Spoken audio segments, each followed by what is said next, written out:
Assalamualaikum warahmatullahi wabarakatuh. Salam dan bahagia.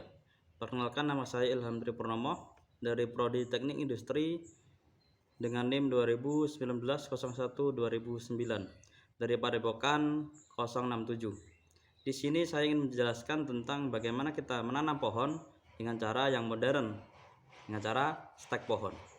Langsung saja kita masuk ke materinya. Stek pohon.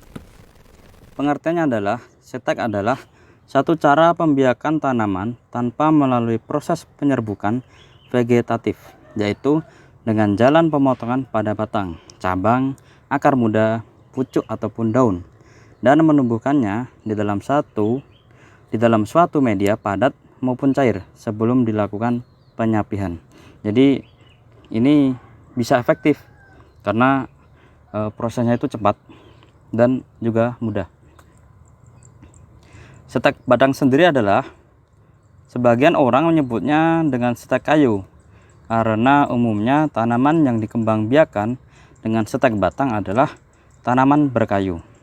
Untuk memudahkannya pertumbuhan akar stek ini, kadang-kadang kita juga perlu mengikutkan sebagian kayu dari cabang induk, sehingga bentuk stek batang ini tidak hanya lurus tetapi bertumbuh, atau dapat juga dibentuk seperti martil, contohnya mangga.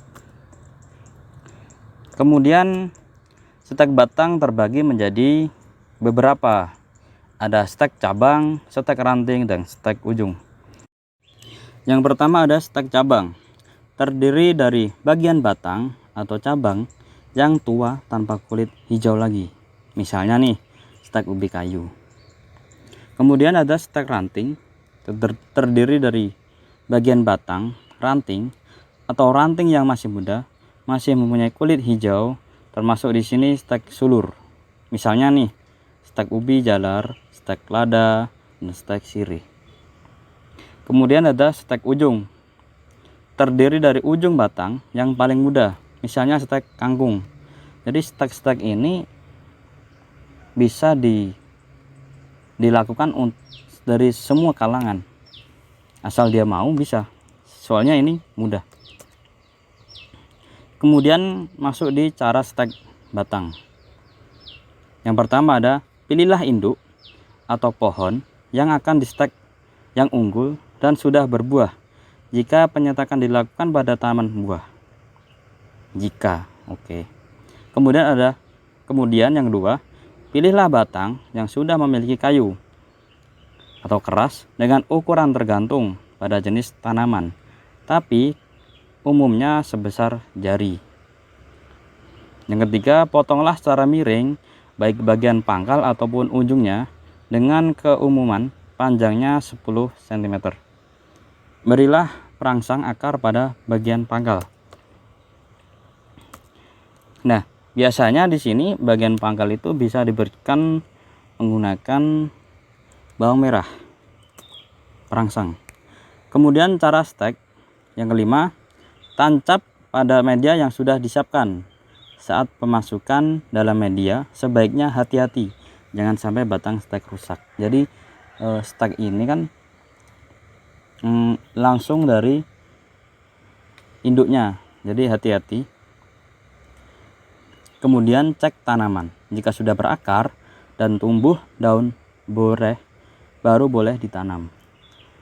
Jadi caranya mudah dan simpel, tidak perlu alat banyak, yang penting kita mau, jadi bisa. Catatan sih, pemotongan miring berfungsi supaya luas penampang lebih besar dibanding horizontal, jadi tempat tumbuh akar pun lebih banyak.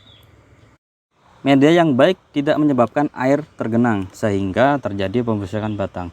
Jadi di medianya itu, di media dalam mungkin pot, nah itu jangan banyak air yang bisa nanti busuk batangnya. Untuk memudahkan pengecekan bisa juga menggunakan polybag transparan. Jadi polybag transparan itu untuk memudahkan kita mengecek batang itu sudah berakar atau dia malah busuk atau dia belah mati. Sekian dan terima kasih dari saya, cara stek pohon yang mana kita sudah tahu Caranya itu mudah dan simple, tidak membutuhkan biaya yang mahal, dan hasilnya juga bagus. Dari saya undur diri, saya Ilham Tripurnomo dari Padepokan 067. Salam.